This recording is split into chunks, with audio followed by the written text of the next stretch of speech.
Hello, you wonderful people. So for today's video, I'm going to talk about something I think is kind of an interesting topic, and that is siding with the villains. Now, I'm not talking about like characters who are just straight up villainous, and I guess technically this could fall in that category, but more in particular, I want to talk about heroes I'd categorize as villainous heroes, in the sense of they are heroes, but like the story is from the perspective of them being villains. Like, obviously, I'm not explaining myself well. A great example would be Light Yagami from the manga and anime series Death Note. In a particular case, he is someone I consider a villainous hero, because obviously I guess you could make the argument villainous hero could be essentially an anti-hero. It's just someone who kind of goes about things kind of like the wrong way, but in their mind they think they're the hero going about things the right way. Using Light, for example, it's kind of interesting when you look at the perspective of that series, because obviously the series is all through it's from Light's perspective, essentially, like, oh, him being this good guy who's trying to set the world right, essentially. He does a lot of terrible things to do that, and and it's like, oh, L is the antagonist because he's trying to stop me. Because in my mind, when I think protagonist, I always think good guy, essentially, but that's not always the case. A protagonist is usually just a character you follow. They don't necessarily have to be a good guy,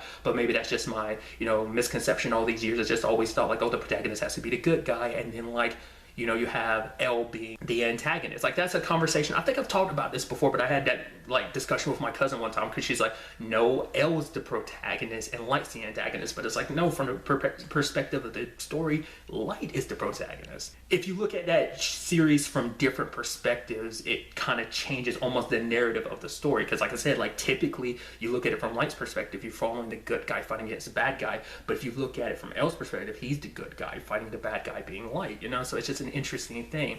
And then what makes Light's situation, like I said earlier, interesting is because he started off with the best of intentions, but he kind of got corrupted. Another example of that would be like Walter White. He started off with the best intention. Oh, I want to raise all this money so that when I die from cancer, my family has money to look after themselves. But then as the series progresses, it's kind of like any situation.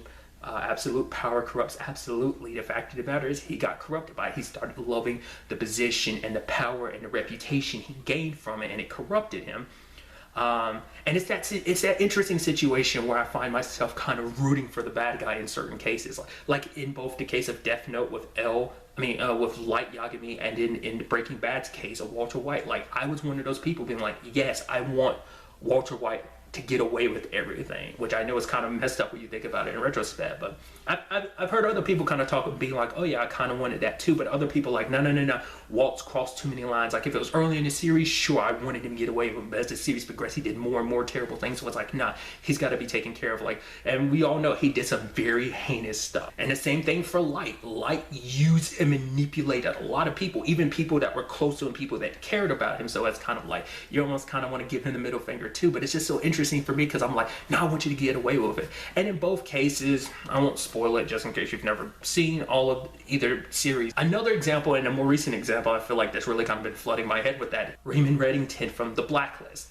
His situation is a little bit different because Red already started off as a villain. He's been hunted for like the past few decades. He's been on a run at the top of the FBI's most wanted list. He created this criminal enterprise, and it's like, yeah, he was already the villain. He was already the bad guy. But then he turns himself into the FBI and starts helping them track down other bad guys. So it's like, oh, so it takes back a little bit, because it's like, oh, you've done some good stuff. So it's like, oh, you're a villain playing a hero role. But to be fair, everything Red has done has been for his benefit in some shape or form. There's always a silver lining to it always profit him in some shape or form, whether it's like, oh yeah, you took out this blacklist who had some information I need, or it'll put me in a better position for blah blah blah X, Y, and Z, But then as the series has progressed, we've kind of learned more about Red in particular, like where the series is right now. I won't go into spoilers if you're not caught up, but it's some interesting stuff with Red, because for one, we've kind of learned that Red isn't the person we think that he is. Even the fact is that it puts into question a lot of stuff too, because it's like, you're the bad guy for a reason. You're playing this role of a bad guy for a reason,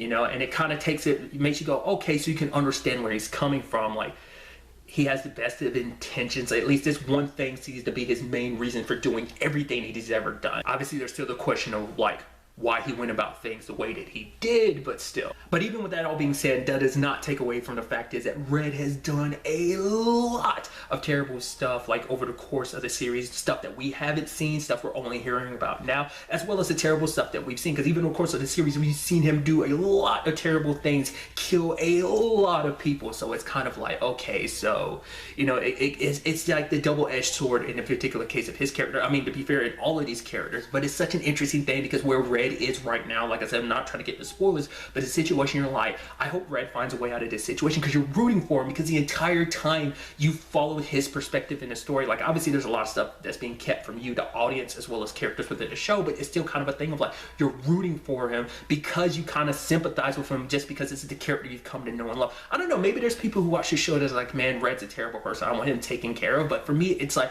nah, I want him to win in the end. And I don't know if, when it's all said and done with the blacklist, whether he will or not. I guess an example of that would kind of be like Banshee, the TV show, everything with Lucas Hood, that whole situation is kind of spoilerish, but like, you know, because he's kind of in a different level, because like he is a villain who does take on the role of a hero, and he does it. Like, he did a lot of good stuff when he was pretending to be sheriff and stuff, but as it changed, the fact is that he took on someone else's identity, he was living a lie, but at the same time he did good. So it's like, does the ends justify the means type of thing? And it is kind of spoilers. His story plays out a certain way too, and you're like, huh, so he's one of those villains that you kind of root for too, because technically he isn't a villain. He's a thief and stuff like that, but he's not nearly to the extent that the other characters I mentioned. You know, he's not a Walter White, he's not a Light Yagami, he's not even a Raymond Reddington. He's his own situation, so he doesn't get classified and categorized like the others do in that particular case. They were kind of like big bads in the end in their own respectives, you know, but they had to have that hero element to him in certain regards.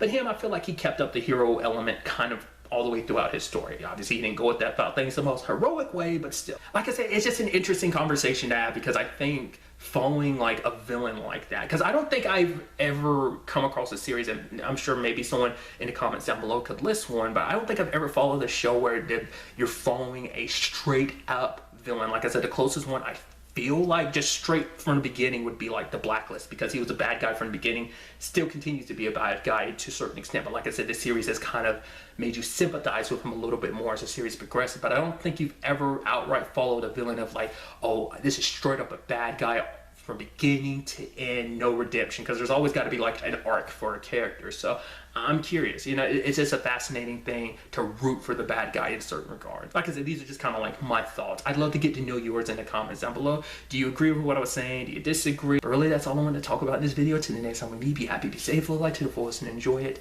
Good day and good